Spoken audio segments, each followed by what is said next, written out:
Did the weather cause any commuting issues today? Are you being funny? I can't be. I got stuck on the train for 45 minutes because there was a down power line. That's so yes. Sorry. Right. I didn't know it was Yeah, I 45 mean, minutes of hell. right. And it's a good thing. So there was a fire alarm in my building at like 3:30. And I said, you know what? Because the last time it took the Boston Fire Department 45 minutes to shut it off. So I grabbed my stuff and I said, I'll just take the early train. And it's a good thing I did because I would have been late for this meeting if I took my regular train because my guess is all the trains were stuck for 45 minutes because they had to divert all trains onto a single track. So Yeah. they had backed up traffic in both directions. And there's no way during rush hour they had time to move it, I would think. No, that's so tightly scheduled. If you Right. remember when I think it was Mr. Koenig tried to bring the live rail through Dover again. And that was what really stopped it, is there's just no room on that single line coming out from Boston to Needham. Yeah. Ooh. So thinking I would have more time to work out, I got to sit on the train.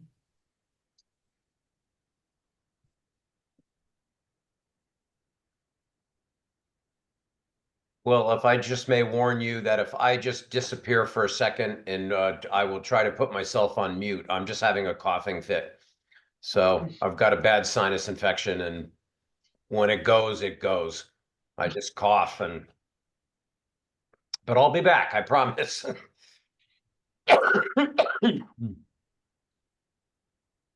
We'll try not to get you too excited. Yeah, right. Uh, if I laugh, I'm done for. So if you want to get rid of me, just make me laugh. So Mike's like, oh, I got to remember that. So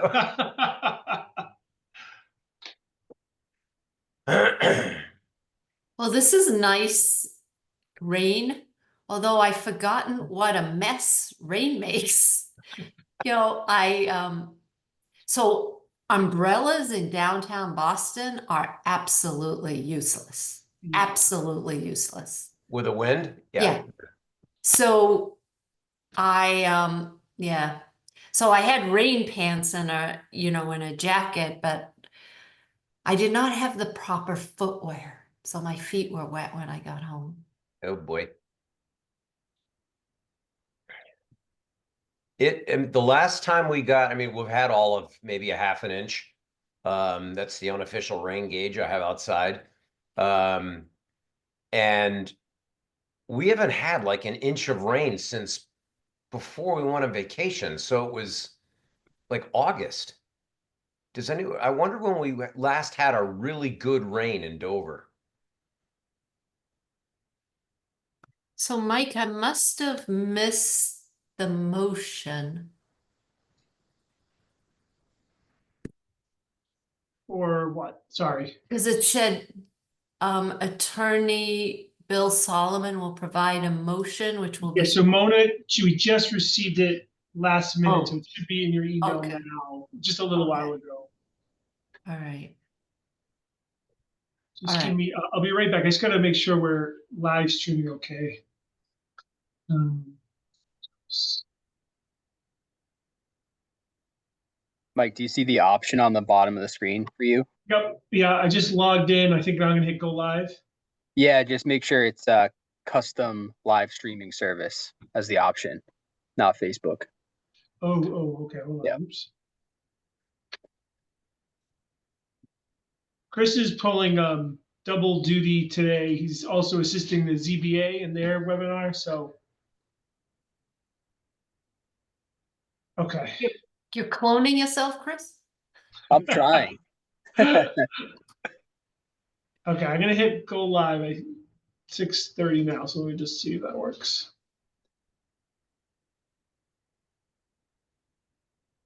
Okay. It looks like we are good to go. All right, so good evening, everyone, and welcome to the Board of Selectmen's November 21st, 2024 meeting. Following guidance issued by the Commonwealth in March of 2023 regarding open meeting law, this public meeting is being held remotely, and individuals wishing to participate may do so utilizing the Zoom video technology. To join the meeting by video conferencing, you can use your computer, a tablet, or your telephone. The link is available on the Board of Selectmen's agenda.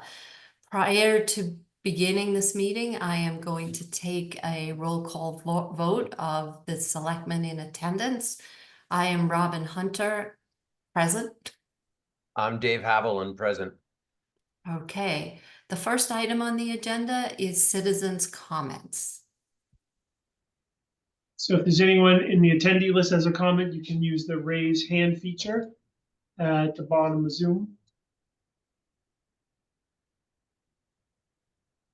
So, go to K. Oh,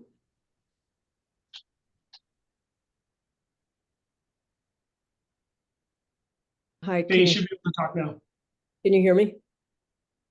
Yes. Okay, great. It's a little disorienting not to see myself. That's because this is a webinar. Correct.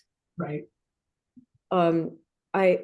I am here You because, need to identify yourself, Kate. oh, yes, Kay Peterson, 25 Wilsondale Street, Chair of Board of Health.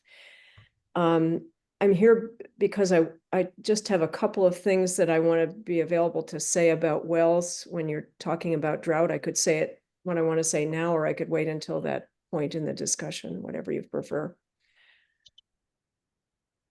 You can say it now, and then if you have more to add,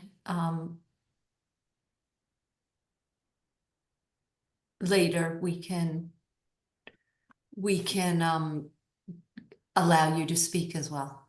Okay, so I'll say it now and then I'll just do something else while you're talking and listen. And it's very straightforward, but I just wanted to say that there are the monitoring wells Carl is continuing to test the monitoring wells. The water level has dropped in all of them. 2 of them are dry at the moment, one of which has been dry in the past. It's a very shallow well. But we have not had any reports of homeowners with dry wells in town, which is hopefully reassuring to all of us, but no guarantee about the future, but it's good to know that nobody has reported a dry well. And it's good to have some rain today. It is good to have some rain today, yes. Hopefully it will fill everything back up, but I don't think that's going to be the case, but there may be more rain in the next few days. Right. Okay, so that's it. So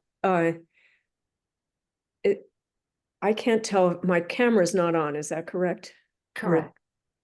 So I can just turn off my audio and listen, and then you'll speak up if you want me to say anything. Okay, or raise your hand during that discussion if there's something you want to add. Okay, great. Okay, all right. So now we are going to move to item 1.1 on the agenda, and this item is a public hearing regarding the renewal of the television cable license of Verizon New England.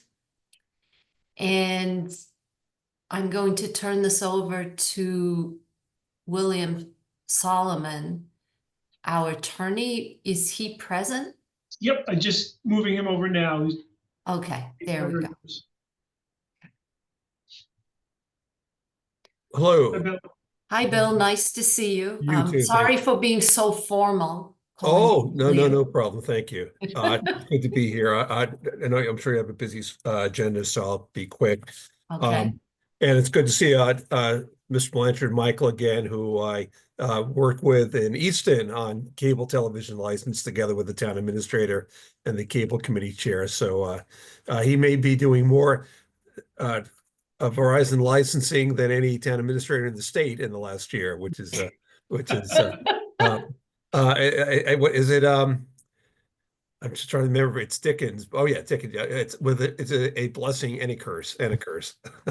So, well, good news is we finished the license. I apologize for just getting the summary out today. For the last 3 days, in addition to other matters, I was going over a license provision with Verizon that took up most of the time for this license. So, excellent news. We finished the license.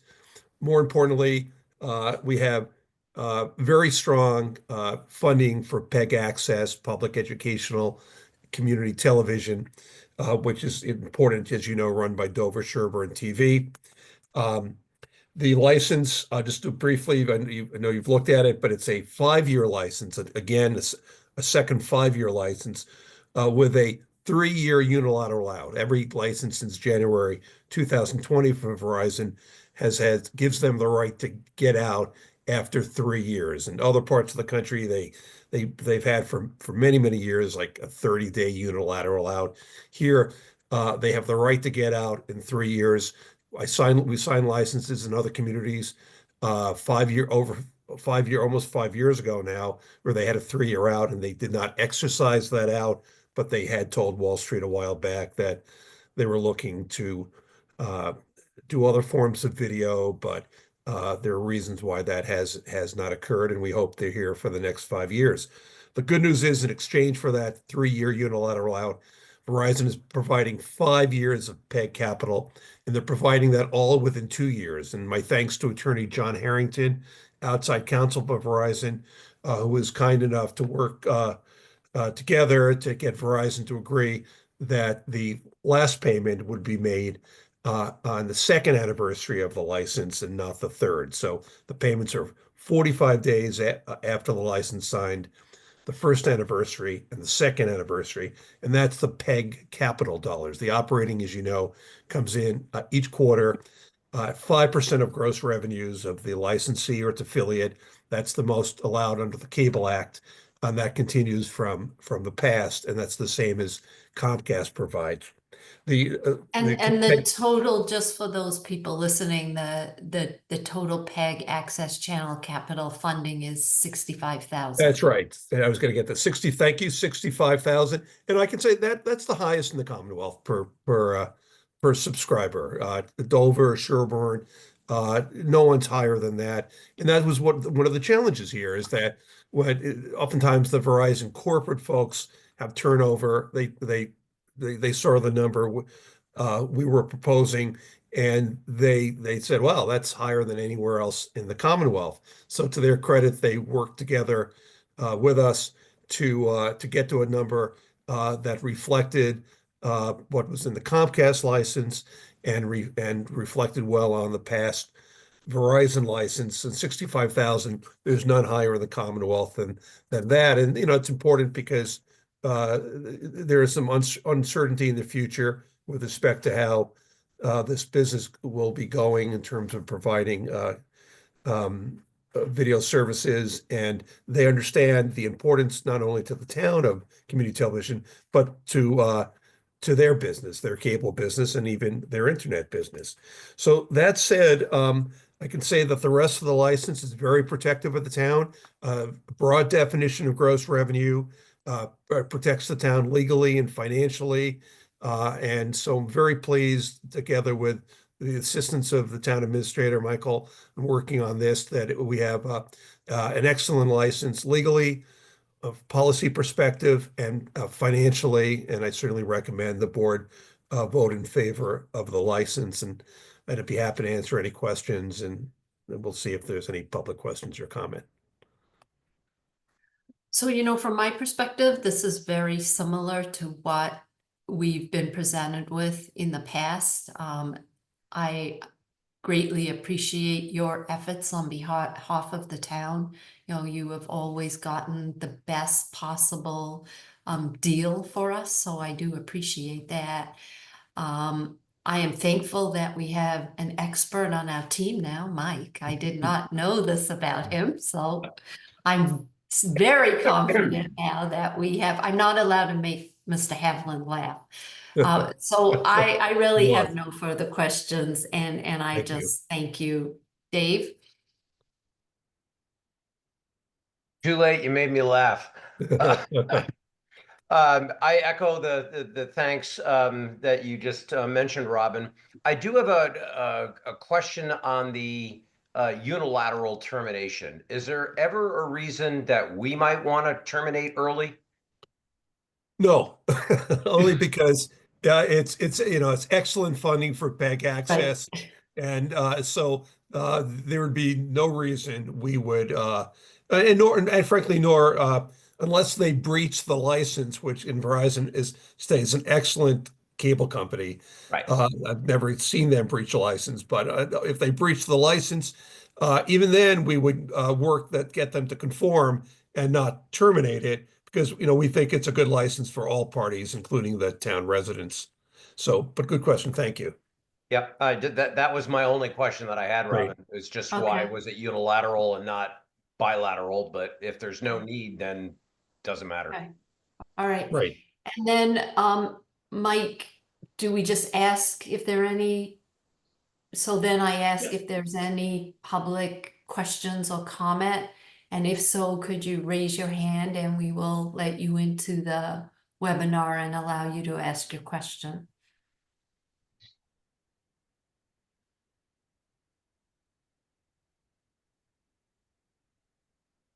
So Mike, I are don't you see- the only one that sees raised hands?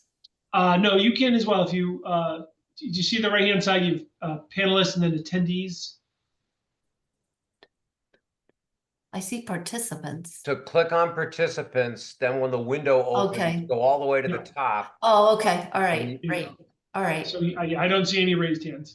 No, Right. me neither. Okay, so then I am going to make a motion to grant a cable television renewal license with an effective date of November 21st, 2024 to Verizon New England, Inc., Verizon, all terms and conditions contained in the renewal license having been agreed to by Verizon, Verizon by and through its authorized representative will execute the renewal license agreement as set out on the signature page of the license as signed by the board consistent herewith.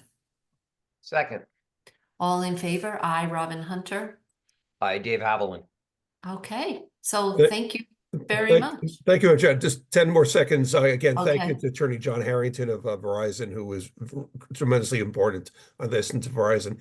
And finally, something you know better than I, none of this would be possible without the diligence, proofing, assistance of your office manager, Mona DeCilio, if I have the last name correct. Mona is in everything we do.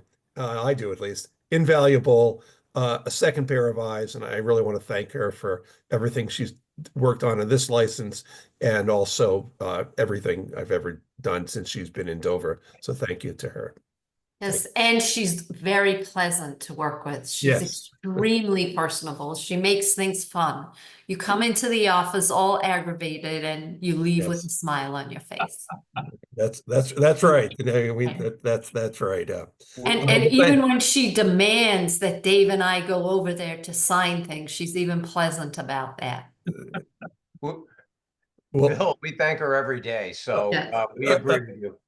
thank you. So sometimes Really appreciate you acknowledging that. it's nice to hear it from the outside sometimes. So thank you very Right. much. Yeah. All It right. is. Have a good night. Bye-bye. Thank Thanks, you Bill. very much. So the next item on our agenda is the discussion and vote of approval of community center project pending change orders. And I believe Dick Malcolm, the building committee chair, will be joining us, as will Al Estevez, who is the owner's project manager from Colliers, to give us some background. Since Mr. Havland is the lead liaison here, I am going to ask him to be the first to comment on those on these items? Because I know you have been attending the meeting and have a lot more background than I do. Well, I'm not sure about a lot more background, but I'll give it my best, and I know Dick Okay. and Al will correct me if I go astray. But I'm sure Dick will. So what we have is another list of potential change orders. The good news is that by pulling out the fence contract components from the main building and using the town's fence vendor, we are able to save a significant amount of money. And been given credits against the contract, and so that turned out to be very beneficial to the town in the finances. So the fences are, to me, a no-brainer.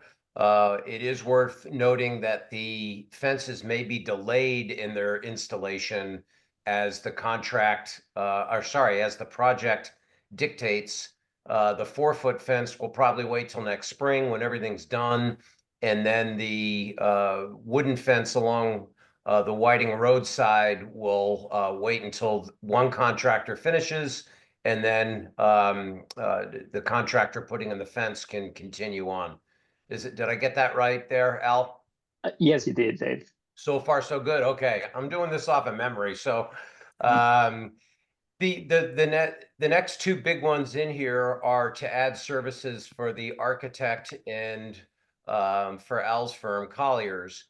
And clearly the circumstances, we've gone beyond the contract and we need to have some monies for both those firms to bill against.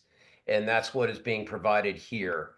That having been said, the ultimate disposition of the overages and whatnot, it is probably best put until the end. So my recommendation is to approve these, but still put them in that dispute category. So when we do get to the end, and we need to come back, we can have that discussion then with the totality of everything on the table instead of doing this piecemeal. But definitely, I would recommend approving it. And this is what I just, again, rambled off from memory. So Dick and Al, I would like you to weigh in on anything that I missed or needs to be clarified. Yeah, I don't really have, I think you explained it very well. Yeah, so the two big items is for the architect and Colliers, the owner's project manager. Like you said, it's to staff the project. The project is about 5 months behind schedule. And the reason why it's behind schedule is for a number of reasons. Part of it had to do with the unforeseen conditions. There was additional, as we were demolishing the building, there was unforeseen asbestos that could not have been identified beforehand because the building was, covered. And so part of the delays associated with the asbestos abatement, part of the delays associated with inspections on the project, and part of the delay we attribute to the contractor. And like Dave said, we're working with legal counsel to determine, what delays are sort of, borne by the contractor and which are not. And so in the meantime, the ad services is to continue to staff the project that's basically required by law. It is considered controlled construction, requiring an OPM and an architect to be involved during the construction process. Okay, Dick, do you have anything you want to add? Yeah, I just reiterate, I mean, we are required to have an OPM and Right. the architect for construction. And they are doing something, right? And it's not The like. OPM is doing something, that's for sure. And I'd be lost without either one of them, so hats off to them, so. No, I mean, and they, their contracts have expired, they need something, as David said, to bill against, and that's what this is all about. Okay.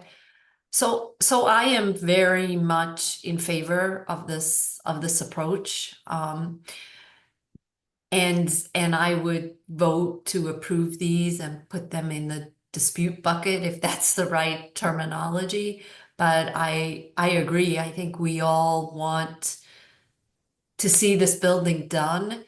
And do you think 5 months is the right?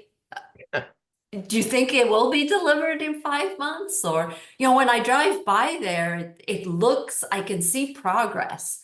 I mean, in the last month, there's been from the exterior a lot of progress, and every day there are people there working. But it's, what's it, November, December, January, February, March. What do you guys think? Al, you're on mute, You're on mute. Sorry. so we can't hold him against it. That's it's a really good question. So, the good news is that yes, it's a 5-month delay, but it's not starting today. The delay actually started back in October, and Okay. so the contractor, as of the last schedule that we received, they're anticipating achieving substantial completion. That's when we can turn over the building to the town, sometime in mid-February. Wow. And then after that, about a month after that, it's when we're anticipating final completion with some of the landscaping. It's gonna can go only during specific seasons, so that will Exactly. follow up a little bit after. Okay. Well, that's good. Well, hopefully we're gonna turn a corner and won't have many more of these PCOs coming and, only good news, which is, to me, would be that we'll be able to deliver the building sometime in February. So with that, I am going to move to approve the community center building project change orders as presented.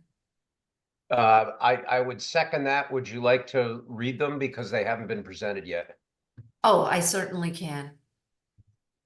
So the first one is a credit, which is a savings of $17,480.43 for the Whiting Road fence. And I believe this is a result of taking it out from under the contract and doing it under the town contract. Then there's FMA additional services for 3 months, and FMA is the architect, and that's $76,463.25. There's CPL additional services for 5 months, time and material of $150,000. Yeah, the NTE, if I may interrupt you, sorry, is not to exceed. Okay, not to exceed, thank you. Then Colonial Fence for Whiting Road. This is for an 8-foot wood fence of $25,650. And then Colonial Fence, 63 Center Street for a 4-foot chain link fence for $8,900. So yes, And that just, then and second. just, I think it's important for the town to understand that if all of these were to be approved 100% on the dollar, we would have 1.3 million remaining out of our contingency fund, which started out as 2.4. So do I have a second to the motion as presented? And Mike, how do we deal with this? So it's approved, but I don't know that there's this official dispute fund. I don't even know what it's called. So do we just approve them as presented? Do I amend this motion to make clear that it's in the dispute bucket? Yeah, I think just you could, approve as presented, noting that the selectmen requested that this be placed in that dispute bucket. I don't know if that's the right word, but that's what we're using. Okay. That we can review, as Dave said, in the Okay. totality at the end of the project as we work on, what needs to be negotiated, et cetera. Okay, so then I'm going to move to approve the community center project change orders as presented, but noting that the change order relating to the OPM and the architects, those dollar amounts will be put into the dispute bucket, which will be negotiated upon completion of the project. Second. All in favor? Aye, Robin Hunter. Aye, David Haviland. Well, thank you. I'm sure you guys didn't think it was going to be this easy, but having Mr. Haviland attend your meetings seems to be working out really well. So. Well, it's probably painful for them during those meetings, but it goes faster here. Well, evidenced by, David, how you sound, we're obviously wearing you down already.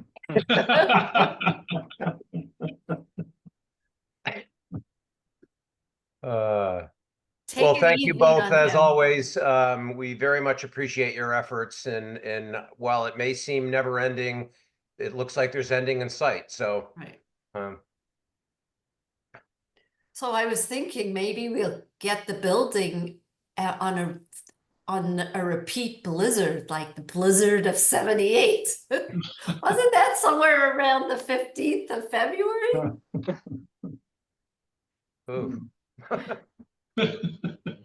It's been a while. I know.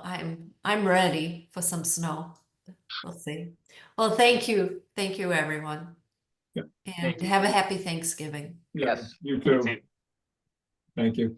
So the next item is a discussion and potential vote to declare a level 3 critical drought. It's kind of ironic that the first time we've had rain in 2 months is the day we're doing this. But I'm going to turn this over to but it has been extremely dry, and there have been many brush fires around us. And I know from talking to the Board of Fire Engineers that the fire department in Dover has been dealing with some smaller brush fires as well. Yeah, no, they have, and particularly in mutual aid assistance, in other communities, they're very, it's been very prevalent. So just for the public's benefit, and as the board will recall, on Halloween, actually, we had a day meeting and you voted to declare a state of drought here in Dover. At that time, it was a level 1 mild drought, which necessitated limiting all non-essential water use to 1 day per week before 9 or after 5. So per our bylaw, once that happened, we put up the signage in town, shared it on social media, our website, and also the electronic, it's not a billboard, but sign. Right. We know what you mean. You know what right. I mean? So unfortunately, since then, drought conditions have worsened. Today's rain hopefully will bring, some small step, but very small, I think. But over the last 30 days, we've had less than an inch of rain, which is significantly below normal. And again, as you mentioned, we have the state has a significant number of wildfires, to the point where, under the recommendation of the state fire marshal, our Dover fire chief has banned all outdoor fires as a result, to help prevent any additional wildfires from occurring.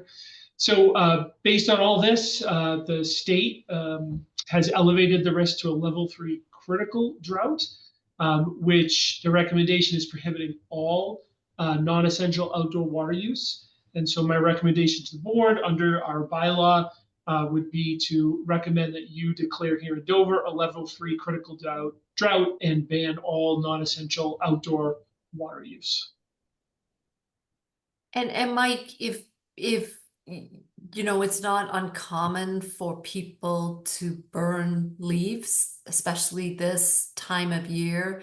And even though, in my opinion, the outreach has been excellent. I mean, it's pretty hard not to know that we have a drought.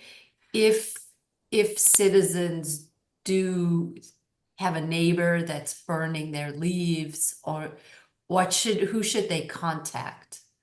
Yeah, so our DPW is enforcement for this. It's your bylaw that you've designated them as enforcement. So they can contact either our office here or DPW directly to report concerns. At first, obviously, we do try education based, so making sure people are aware. However, should violations continue for the same person, eventually the bylaw does call for a fine structure. Okay, all right.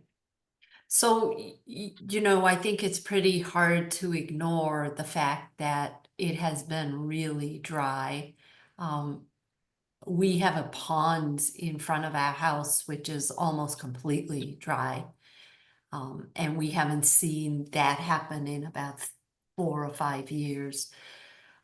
we put the water bylaw into effect just to make sure that we had some tool in the event that we had another drought. And I certainly am in favor of declaring the town in a level 3 drought. You know, I would hope at this point, given the weather, that most people's irrigation systems are shut down and potentially even their outdoor water. But I think having the signs up just to remind the citizens, and hopefully we make a dent in the drought over the winter. You know, we did have Kay Peterson, the chair of the Board of Health, during our public comment, make a few comments, and she did mention that our water superintendent, Carl Warnick, who continues to measure the monitoring wells, has seen the wells there at a very low level. 2 of the shallow ones are completely dry. But at this point, we have not heard of citizens' wells going dry, and perhaps for us, it's a result of this bylaw and educating our citizens on conservation of water. Dave? I just remember that the day we voted to go to a level 1 drought, either that night or the next day, the state went to level 3. So it was like, oh, well, we're partway there. Right, So timing is everything. yes, exactly. So I definitely am in favor of it. Also noting that this time of year, I don't think we're going to be inconveniencing too many people within the town. But it's also necessary to do. And this is not a joke. We're in a drought and we need to conserve water and water in the aquifer. So I'm all for Right, and you know, it doesn't it. immediately recharge, so you know, we may still be feeling the impact of this drought in the spring. And I think, you know, we will continue to remind citizens of the status of our wells and see how quickly they are able to recharge. So I move to declare that the town of Dover is in a level 3 critical drought, and that all non-essential outdoor water use, including irrigation, be prohibited. Second. All in favor? Aye. Robin Hunter. Hi, Dave Haviland. Thank you.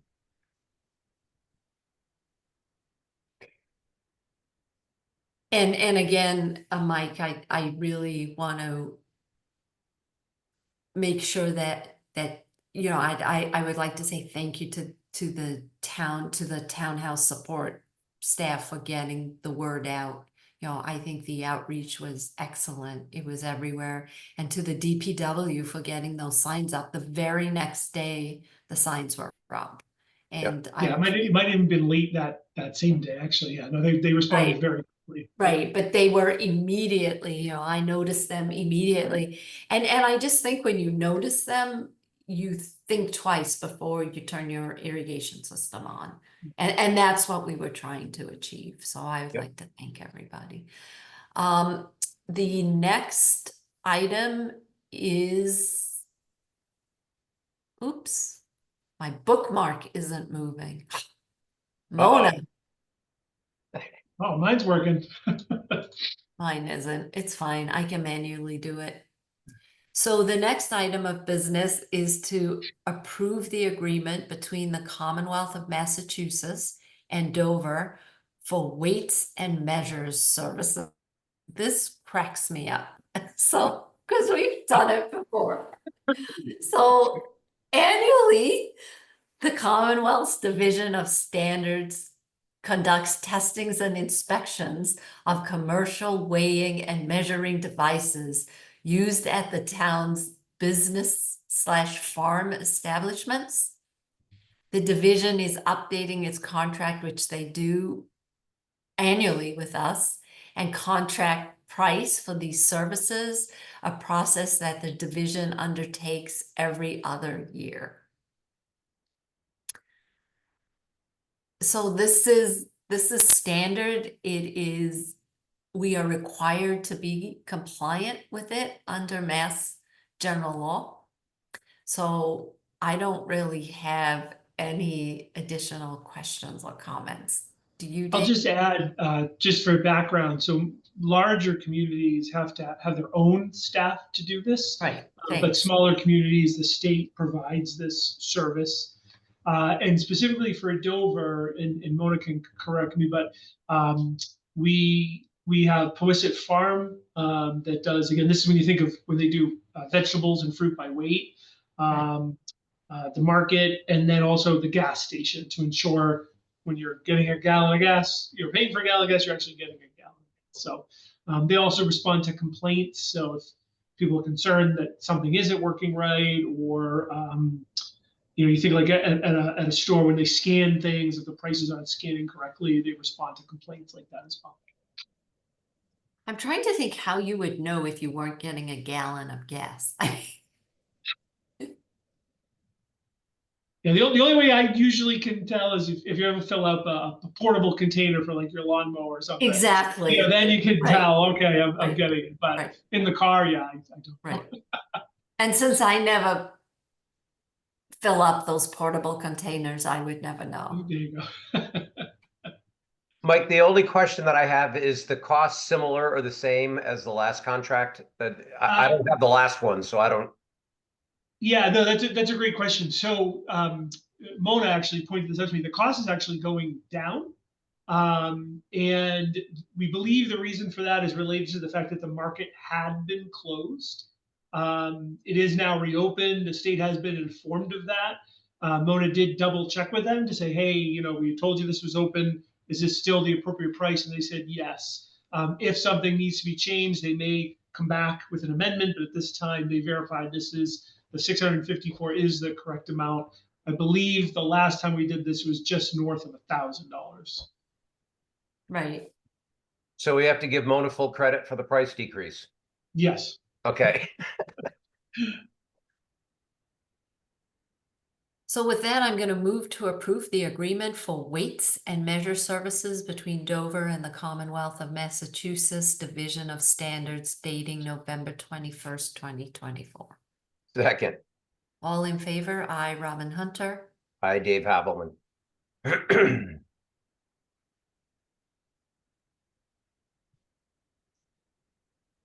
Okay. I am going to move to item 1.5 on the agenda. And that, oh, I can't believe it's this time of year already. It just, each year it seems as though the time gets shorter between us setting opening and closing dates for the warrant. So this is to set opening and closing dates for the Monday, May 5th, 2025 annual town meeting. And for those of you who don't remember, but town meeting consists of various warrant articles. Some are standard, some are not. And in order to get a warrant on the town warrant, we have a period of time in which the warrant is open. That means it is eligible. You are eligible to add warrants to it. And when it closes, there are no more warrants can be added to it for town meeting. And the warrants are the items that we vote on. So tonight we are going to set the dates for the opening and the closing of the warrant for our town meeting. So right now, the proposed opening date for the 2025 annual town meeting warrant is Thursday, November 21st. That's today. And it is closing on Friday, January 10th. The warrant article guidelines, which explain the steps involved in placing a warrant article on the annual town meeting warrant, will be distributed to town staff, boards, committees, commissions, chairs. None of this should be news to those people, but it could be news to citizens that may be looking to add a warrant. We will also make these available on the town meeting web page. And if people want a printed copy, could they come to the townhouse and receive that? Yep, And absolutely. we're sure that Mona, who, as you've heard, is very pleasant, will be very accommodating to you. So Dave, do you have any comments or questions? I don't. I'm assuming this is the same as every year and that the time frame is similar based on calendar. Exactly. Correct. So But I will say, I think this is the first time that I can recall that the warrant actually opened on the Board of Selectmen's meeting date. I don't think this has happened. I'm sure it's happened before, but not in a very long time. So I move to set the 2025 annual town meeting warrant opening and closing dates as Thursday, November 21st, 2024, and Friday, January 10th, 2025, respectively. second, All in favor? I, Robin Hunter. hi, Dave Haviland. And will we just have like a tagline on the website as well that says warrant open? Okay, Yep, absolutely. all right.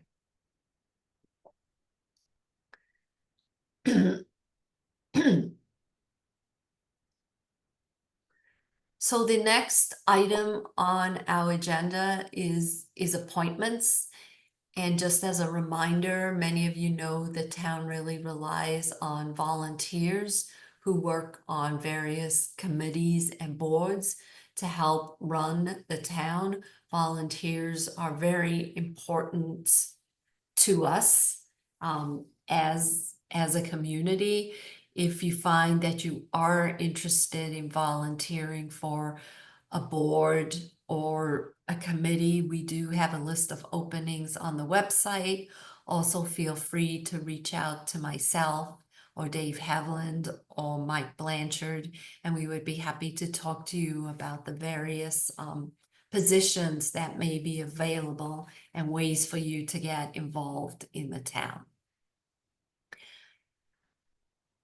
So today we have three appointments that we've been asked to fill. Each of these appointments, so to let you know, typically the chair of the board or the committee will recruit for openings and interview various potential citizens that may be interested in filling that role, and then they introduce those individuals to other members of their boards and committees, and then that board and committee votes on that appointment, and then it comes to us for our approval. So it is a pretty robust process, and I think citizens that volunteer, once it gets to us, they are extremely familiar with the role and understand the commitment involved for this role. And we do really appreciate all of these individuals. So tonight we are going to move to appoint Alicia Poe to the Town Report Committee to fill the unexpired term of Kathy Weld, which was ending on June 30th, 2026. And I would like to say that I would like to thank Kathy for her many, many years of service to the town. And when I think of the town report, I will always see her face because she has really been the champion for the town report. She worked tirelessly, making sure that the format was correct. She's also worked over the last few years really hard to change the format, to make sure that individuals submitting do it in accordance with the format. And she was the one also to champion moving to a electronic version of the town report. We still have hard copies, but that was that was a huge deviation from the way we've done things in the past. So I can't thank her enough for everything that she did with respect to the town report. Not to mention Selectmen Warrant Committee and Right. countless other committees over the decades. Right. I mean, she touched a lot of different things in the town, and you know, she will always be remembered. So should we vote on these one at a time, or can we do them all at once? I always like to play it safe, so maybe Okay. just do we have them grouped in 3 Okay, batches. Yeah. okay. So And I'll then, second your motion, which you already made. right, I also want to thank Alicia, and she has big shoes to fill, so she's a brave woman. So all in favor, I, Robin Hunter. Hi, Dave Haviland. Okay, the next thing we're going to do is reappoint Laverne Lovell to the Board of Appeals for a 3-year term ending June 30th, 2027. So the Board of Appeals is also known as the ZBA. But do I have a second? Second. All in favor? I, Robin Hunter. Hi, Dave Haviland. And again, we'd like to thank Laverne for re-upping on the Board of Appeals. And then I move to reappoint Nancy Green and Mike Donovan to the Board of Appeals as associate members for a 1-year term ending June 30th, 2025. Second. And I would like to thank both Nancy and Mike for filling the roles of associate members. The associate members are very, very important to these roles, because being on a board like the Board of Appeals or the Planning Board, there is a lot of things you need to learn. So having associate members who understand how the boards operate, understand what's going on, is extremely helpful when members, you know, need to roll off or don't have the time anymore to continue to volunteer. So these are very important roles. And I know with the planning board, these associate roles have worked really well, as with the Board of Appeals. And the commitment of those associates to then move up or come out of the bullpen and get on the mound. Right. It's pretty impressive and very much appreciated. Right, right.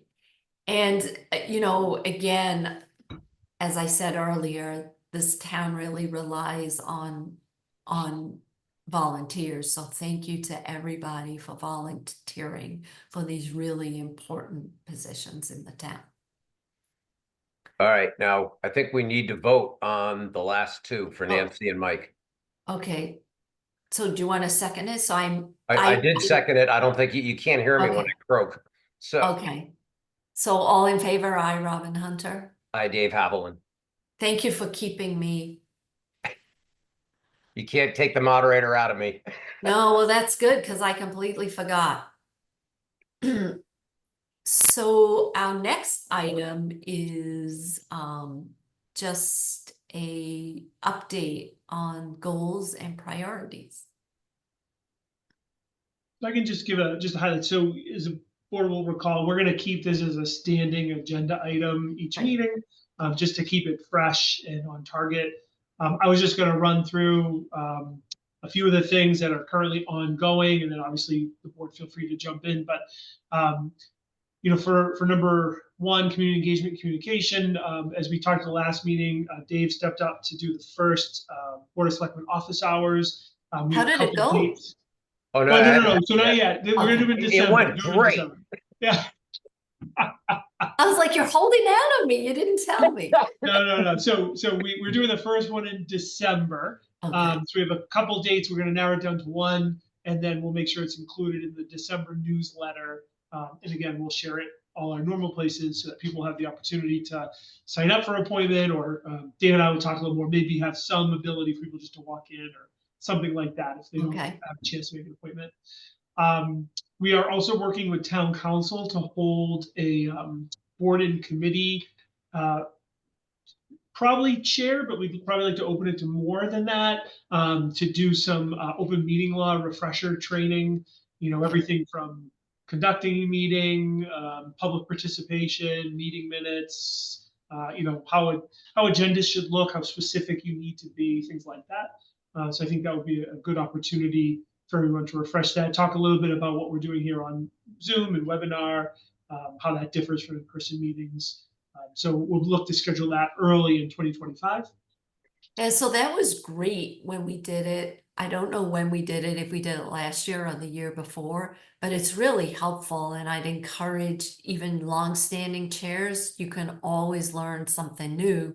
And, I was just thinking, I wonder if it's worthwhile, and maybe this is something the PR firm could do, is to have an agenda template for the town. Yeah, absolutely. I think One that's a more good- thing on your list. No, that's a good one though. In terms of the website, Chris held or scheduled a couple user group meetings. So we had one that was very well attended by internal boards and committees and staff to look at our existing website, what was lacking, what worked well, what features we'd like to add. We also attempted to do a public session. It had pretty low sign up, so we ended up converting that to kind of ask people to complete a survey about the website and what they find good or frustrating about it, or what they think is missing.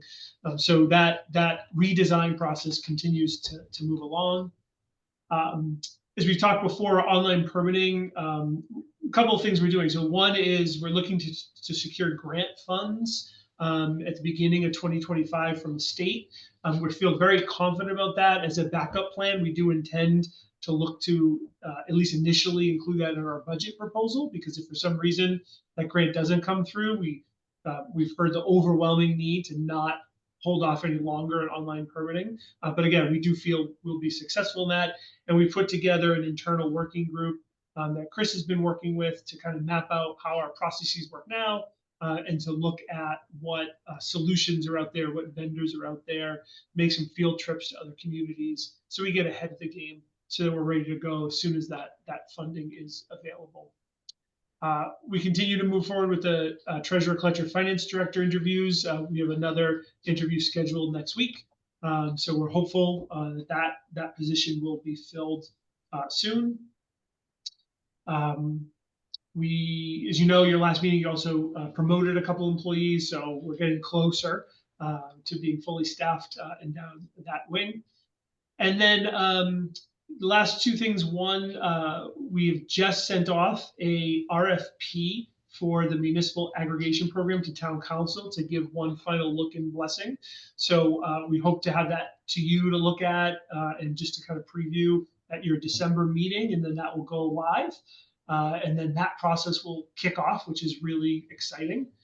And then lastly, Mark Galoni has been spearheading the rail trail project proposal, and we're looking to kick off another meeting with the consultant for that in early December. So we may have some more information once we have that next meeting. And I think I responded to him. I should go back and double check, but I think I did. Well, lots of stuff is going on, so that is great. We're moving many things forward. It's very encouraging, and since he's not here now, please thank Chris, because I know he's Right. doing a lot of this work for everyone in the town, and we're grateful to both your efforts, because these are great deliverables. So when they're finished and delivered to the town, people should be happy. Right. Oh, nobody's ever happy. Oh, come on, saving money. That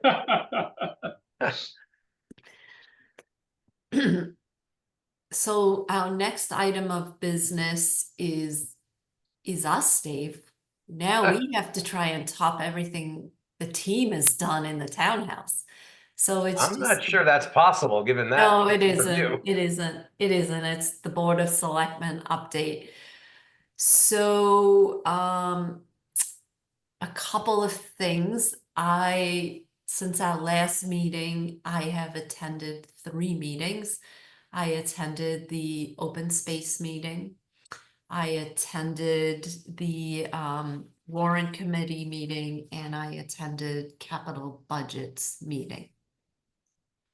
Actually, open space was asking about the dates of the warrant, so we have those now. I can give them that information. One of the big topics that did come up in open space was their members are really anxious for the committee to finish the open space plan. And I know it's something that the planning board also wants to incorporate into the master plan. So they are trying to put together a more defined project plan so that they can all work together to get that done. The other thing that they asked me about was what I thought they should present when they come to present to the Board of Selectmen, which is basically an opportunity for them to present to citizens of Dover. And my suggestion was that they, give a little short overview of open space and their mission, but then they really focus on what they've accomplished over the past year and then what their goals are for the next year. But I said, it's important to keep it concise and on point, because it's a way for them to let the town know what they're doing. They are doing a lot of excellent stuff on all the conservation trails. They're marking them. They're trying to put a GIS system in place to keep track of them. There's a lot of maintenance that they actually do on those trails as well. And I think they should give themselves credit for that. They also keep track of a lot of the large parcels of land, and they are in communication with many homeowners. So would you agree that that I gave them the right kind of feedback for what we want to see? It certainly is not incorrect. I mean, Right. Once we get there, and I mean, like as usual, the packets are so very helpful. So if there's information that they could share ahead of time, it just allows our feedback to be much more thought out than spur of the moment. Okay, and they are working on a presentation, and I will suggest to them that, I was also going to offer that I would be happy to look at it and make sure that I thought that they hit the mark. So how much, Mike, have we given thought to how much time when these committees come, we're gonna allot to these segments? So I don't know if we've thought it that detail. I mean, I think some of it could depend on the committee. Some committees are going to be pretty quick. Right. Whatever the board's comfortable allocating. I think, it may also depend on what the rest of the meeting looks like. If it's a heavy Right. filled meeting, we might ask that they keep it a little shorter. But I think, your advice was right. The concept is not only for you as the appointing authority for many boards to know what these people are doing and all the hard work that they're doing, but for the community as a whole. Not as residents, often you can't attend all the meetings. Right. The selectmen meetings are a little more prominent. We stream to Facebook. So I just think it's an opportunity for more people to see and hear all the great work that's going on. So again, I think succinct is good, but making sure they hit, and share the important work that they're doing. Right. It's also a way to showcase the committee, and then Sure. somebody may be interested, it might be something that they're passionate about. The one thing that did happen at that meeting is Anna Nagy presented the Sustainability Committee charter, and they were, extremely excited to be a part of that, and they loved that the town was moving forward with that. They asked a lot of questions about how water was going to be tying into that. One of the members of Open Space when we had the other water committee, she was on the state or attended the state task force, and she asked if it was something she could do. And I believe it's just a volunteer opportunity, but if we could somehow get her email address on on their distribution list, and maybe what I could ask her to do, she could be an official liaison to us, but she could give write-ups, short write-ups, and if there's something important that occurred at that meeting, we could put her on the agenda. So does that work? Absolutely. That request has already been made to the state. So Excellent. we'll just get All right. confirmation from them, but I think that'll work out great. Okay. Capital budgets, I would like to say that the town has been very well prepared. The committee has already reviewed the requests by police, fire. The DPW did an excellent job on Tuesday night. It was a really robust presentation, a lot of detailed information. And so I don't know if you've been involved in helping everybody prep, but I've really seen the quality that we're seeing is a lot better than we saw in the past. They're just really, really well prepared. So we better make sure, I see Carl's on here, when we present the Board of Selectmen's, Kevin set the bar like up here. So, we need to make sure at least we get that close. But, it's pretty obvious that the capital requests are very large this year. Including the schools are coming next week, but the goal is, and capital budgets will be able to achieve this, is we're listening to what the asks are, we're listening to the rationale, we're trying to help as best as we can. We'll then pull everything together with the budget, and at that point, we'll be able to get a better feel for what we as a town can actually afford. And then we will have to go back to the committees and begin to prioritize, because there are just some large dollar asks, and none of them, we do need all of the stuff, and some of it is regulations, but I just don't see how we're going to be able to afford to do it all this in the coming year. So we'll just see where things end up, and then we'll go back. I did volunteer to be the liaison to the police from capital budgets. And so Chief Vinci and I, and we'll probably coordinate with you, Mike, is we talked about putting together a presentation on the regionalization of dispatch, and to have a single meeting with fire, police, warrants, capital, Yeah. the Board of Selectmen, so that we can all listen to it at once and hear what the concerns are of each of the departments. That's great. Yeah. So I think that will be fantastic. And then last night I had warrant, and warrant is very energized, very different committee. There are a lot of new members who are really eager, rolling up their sleeves. They are taking very seriously their roles as liaisons. The way the meetings are set up now is they're reporting back on meetings. The woman that was the liaison to the Dover schools had already attended the meeting and reported back on, the first pass of the budget that was presented. The one thing that is crystal clear is, especially for the new members, how little information they have and a little understanding they have of municipal accounting and the terminology.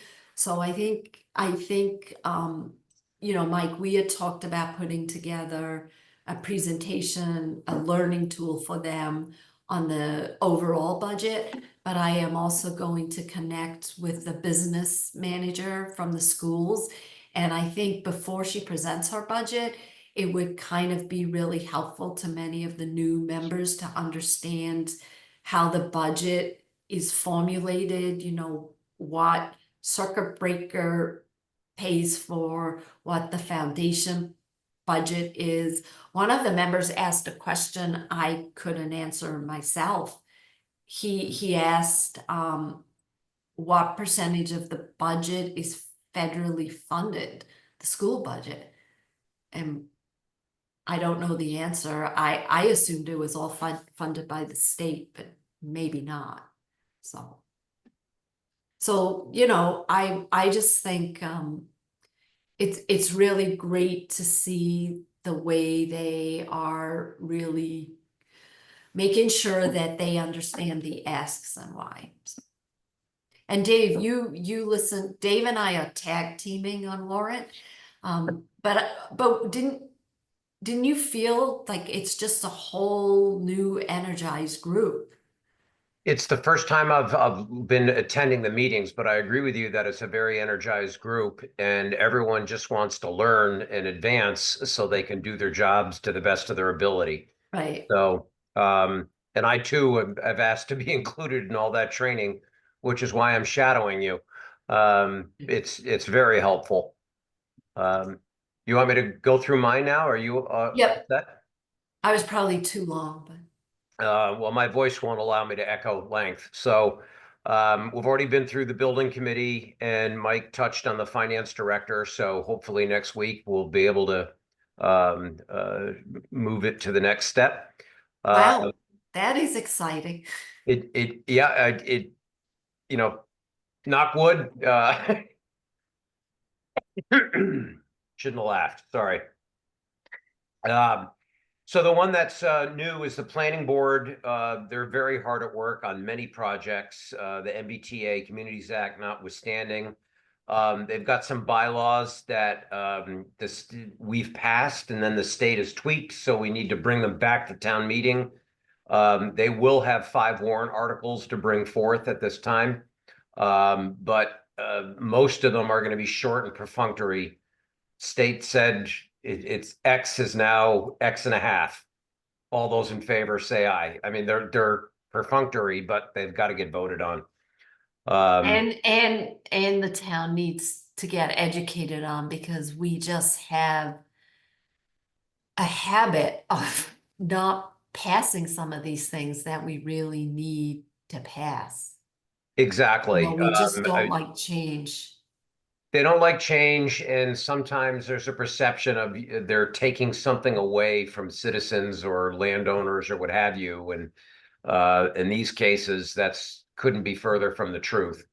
You know, they're working on protecting the town, and they're, as far as I can tell, doing a very good job. So, yeah, between the building committee, finance director, warrant committee, and then planning board,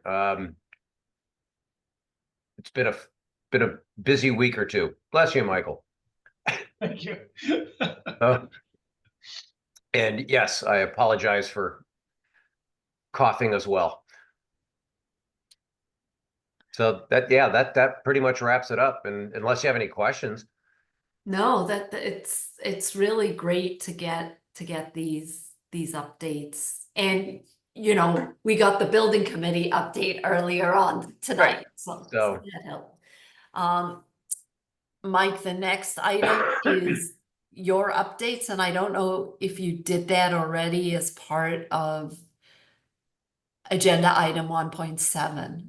Yeah, so mostly just two Okay. things I didn't get a chance to touch on. So one is just to keep the board updated on our YouTube saga. If you ask Chris, he's not here, but if you ask Chris, we've hit a dead end. I'm a little more optimistic and hoping we still have some appeals left, but it's not gone well in our appeals to the YouTube universe. to reinstate our account. We're still not quite clear on what happened, but YouTube is very clear that we violated their policies somehow. So we're going to continue to work on that, but what we are planning is an alternative solution. So we have started, although it's not public yet, we opened up another YouTube channel with a slightly different name so that we can at least start to post our more recent meetings, because we get a lot of feedback that people are looking to watch the warrant committee meeting or planning board, and they can't find it. So we do have them here. We do have all the Zoom recordings, but it's not very easy to share those directly with residents. So in the immediate term, we can start to upload more recent meetings. The best news all of this is we do have all of the data from the old YouTube page. So all those recordings still exist, and we are going to work to get those back up. It's going to take some time. The uploadings are slow. Even we have a good internet connection, there are a lot of meetings, a lot of bandwidth, but we will slowly start to not only move forward, but also start to move backwards for some of that historical data as well. But do we know if a specific meeting triggered the violation? I mean, that would be my concern of putting that meeting back on and then having the new account. Yeah, so we don't really know. We also, separate from YouTube, we're also going to have a discussion with Dover Sherborne Cable.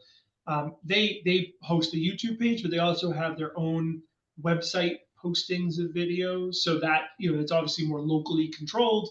So perhaps we could partner with them and more long-term going forward, use them or their platform as a way to post our meetings so that we're not in this situation again. Because yes, it's a really good point. We don't know what tripped us. They have not told us. To the best of our knowledge, the videos we have, we've watched them or skipped through them. We don't see anything blatant, but something happened or someone thinks something happened.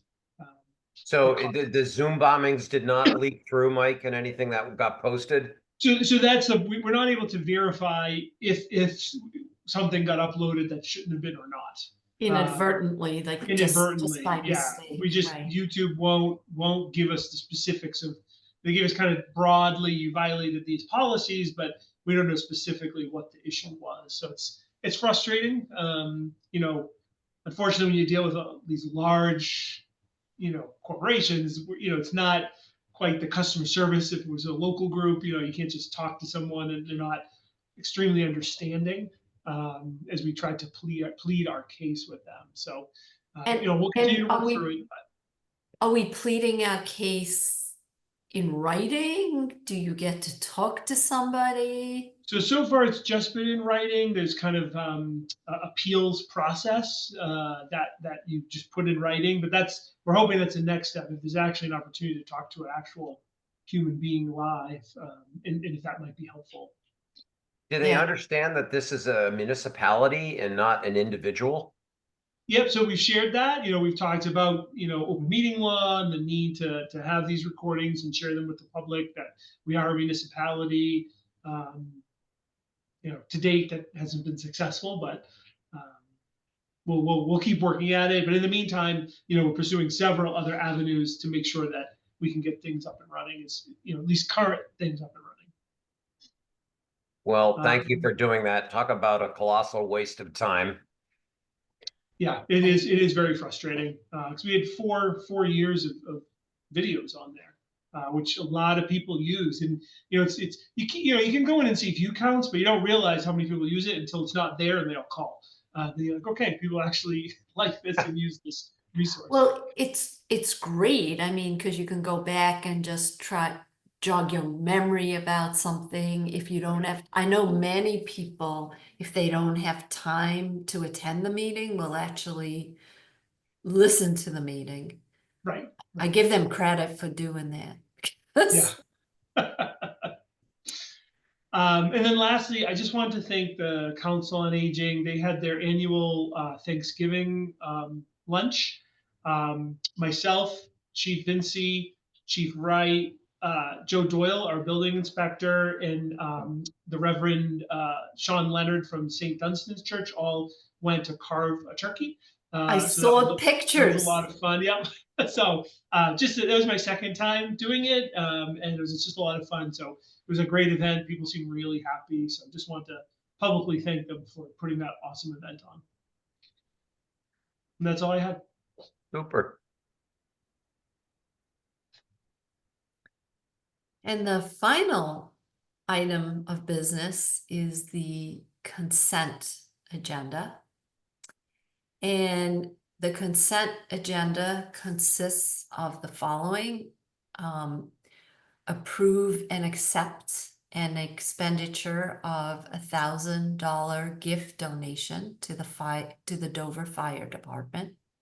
Approve and accept acceptance and expenditure of the Commonwealth of Massachusetts 9/11 Department Training Grant for $21,329.68. Approve agreement with Cyber Communication Solutions, Inc. in the amount of $75,872.22 for the Police Radio Communication Project. Approve the agreement with Motorola Solutions in the amount of $57,976.60 for the Police Radio Communications Project. Approve the July 25th, 2023 and October 19th, 2023 Board of Selectmen open session meeting minutes, and approve 2024 special one-day liquor licenses for November 23rd, December 7th, 11th, 15th, 16th, 20th, and 21st. So if there are no questions about any of these, I move to I have none. approve the consent agenda as presented. Second, All in favor? Aye. Robin Hunter. I, Dave Haviland. Okay. And we are now going to move into executive session to discuss strategies with respect to collective bargaining with the Dover Police Association. So I am going to move that the board enter into executive session, not to return to open session, to discuss strategy with respect to the collective bargaining negotiations with the Dover Police Association. Further, as chair, I declare that an open meeting discussion may have a detrimental effect on the negotiating position of the town. I will now take a roll call vote. I, Robin Hunter. Second, and I, Dave Haviland. Okay. And I think, are we going to connect to a different?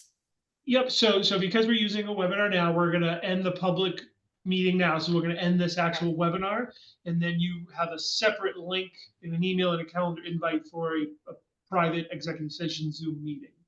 Okay. So just give me a minute. I'll cancel this. I'll get that started up, Okay. and then once everyone joins, we can get started. But I would like to wish everybody a very happy Thanksgiving. It is my favorite holiday because I just love the food. I hope everybody spends time with good friends and family and enjoys the time off. Here, here. Very well said. Happy Thanksgiving to all. And I can't believe it's Thanksgiving time. That's I my know, I point. feel like it was just January 1st. So All right, so I will leave the meeting and give you a few minutes, Mike, and Yeah, just connect 30 to- seconds.